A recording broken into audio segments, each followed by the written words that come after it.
Bizarre Brain Comics.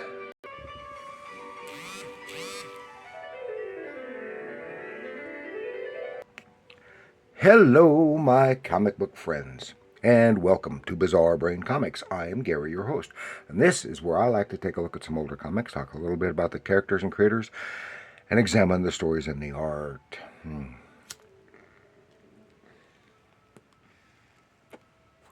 But this time, I'm going to take a look at a small haul I got last weekend.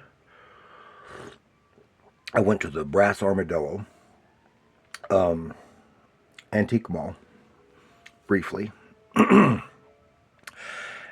My travel time was longer than I was only in there like 15 minutes because when I'd been in there before, there was something I had seen and it was haunting me. I wanted to go get it, and so I did, and I got a few other things as well, and I got the whole kit and caboodle for right at $20, a little over with the with tax. So first off, remind you, Christmas is coming. Got my two books available. Got Bizarre Brain Comics Anthology and Bizarre Brain Comics Presents Heroes. The first is a humorous little book with some humor and some little bit of adventure in there. And the second is more mainstream comic book stuff. Got some superhero stuff, a little bit of horror, and you have Western story in there. Mostly of the superhero stuff.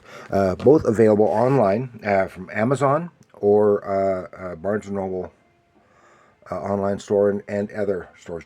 Or what you can just do is just Google the titles, and it'll take you right to it. And that's Bizarre Brain Comics Anthology and Bizarre Brain Comics Presents Heroes. $7.99 each. And Christmas is coming. You can put it on your Christmas wish list, or they are appropriate for children. And if you have kids who like comics, they might appreciate it as well. So thank you. Now, here we go with our little haul. Comic book haul from the Brass Armadillo. And start off with this one. That's a 12-center. From Gold Key Comics, City Surgeon. That's Blake Harper, City Surgeon. Amid the flaming wreckage of a plane crash, Blake Harper operates to save a scientist and his vital secret. From 1963, this is issue number 1.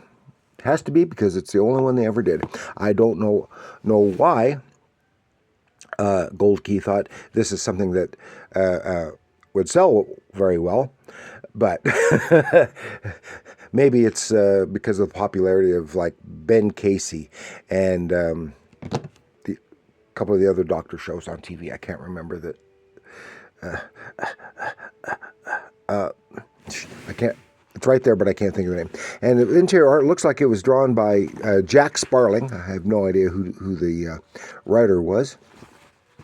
And but I was glad to find it because it is such an oddity, and all of these I'll probably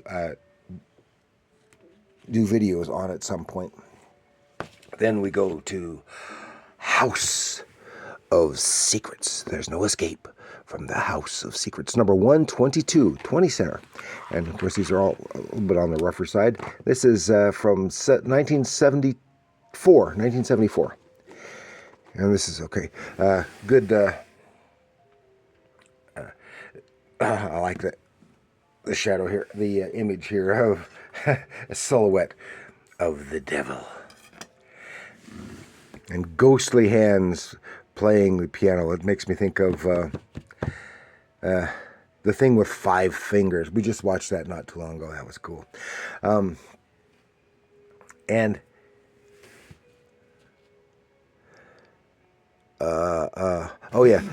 Horror Anthology, DC Comics.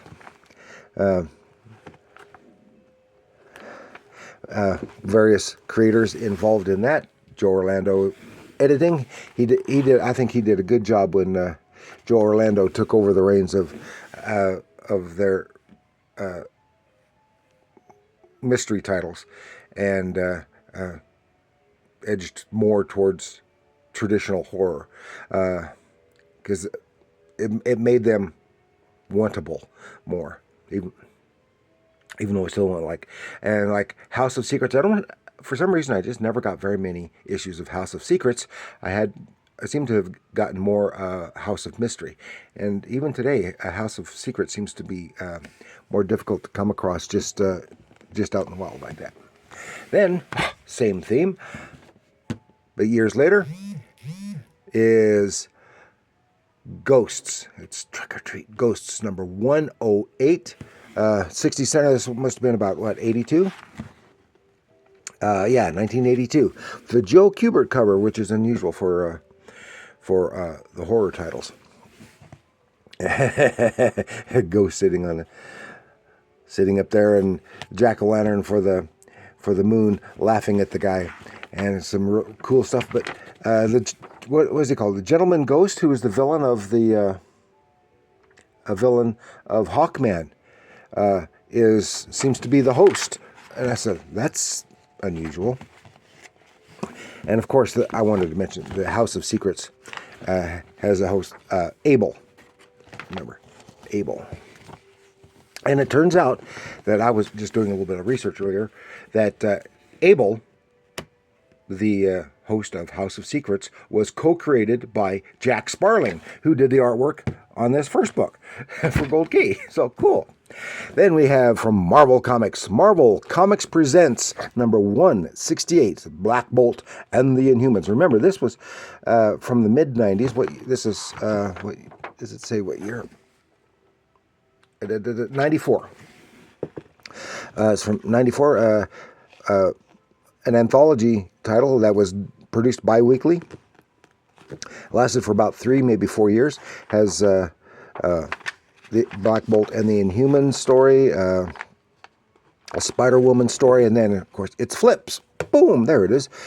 And on the other side is Vengeance Stingray, Black Bolt, Spider-Woman. And it has in there Vengeance in Ghost versus the Machine, which is a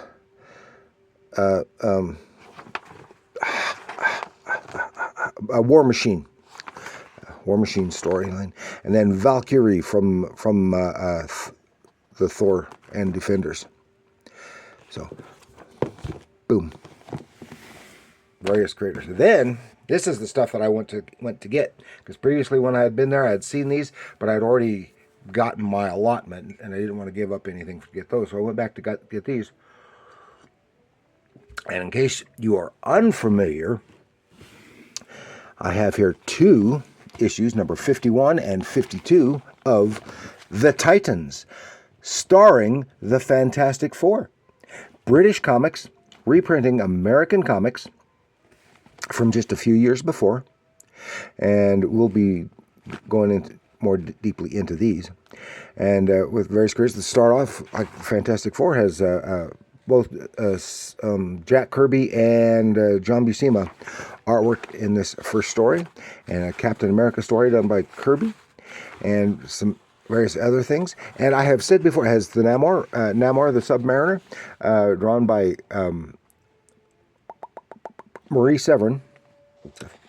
Now, I've said when I've covered these some of these British comics, British produced comics before, said each one of their pages is approximately the equivalent of 2 of our pages, and this proves it right here, because they reproduce two pages on each page, including this inside cover. Now here, notice here that the cover is the glossy clay-coated paper, the better quality paper, and compared to the British produced comics, which is just newsprint, and then of course has newsprint inside, and it's all done in black and white.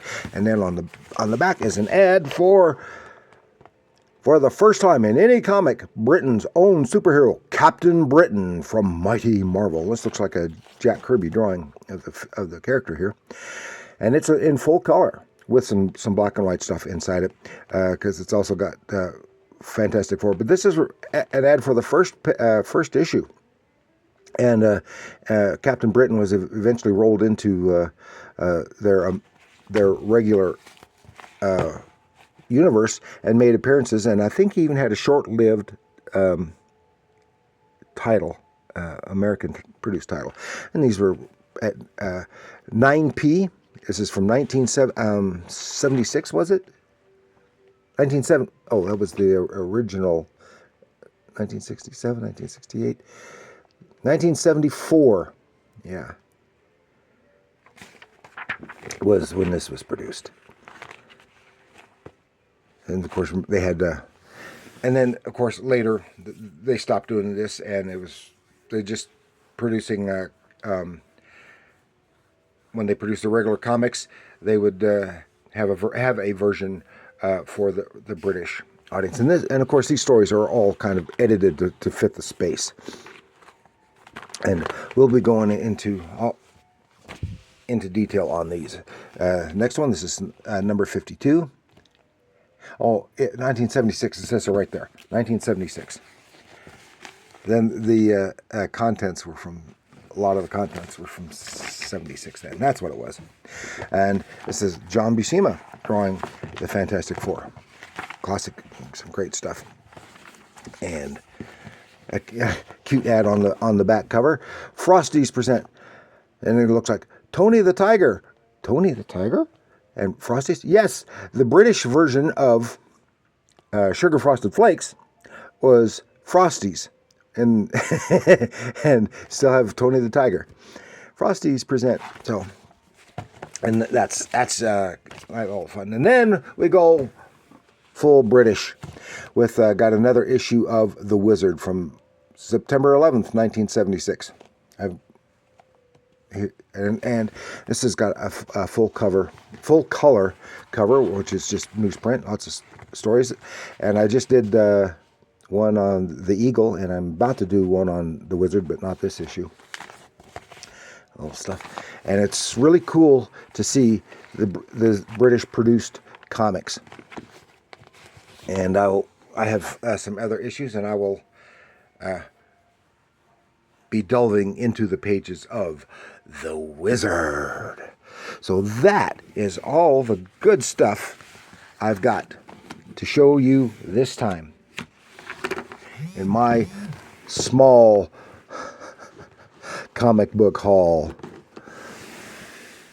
And we will probably be seeing all of these books in more depth, more detail at a later date. So thank you for joining me. Please like, share, subscribe. Do leave your comments down below. Which of these titles do you like best? How cool is the British version of these? I wish, I'd like to see more of these in the U.S. I bet you, Gray Man, I bet you got several of these in your collection, don't you? And of course, the completely original British comics. That is so cool. I like those. I've covered some before. I just did the Eagle. I've done Beano, and I suddenly can't think of the other name. The humor ones, and got these adventure ones, and the Lion from the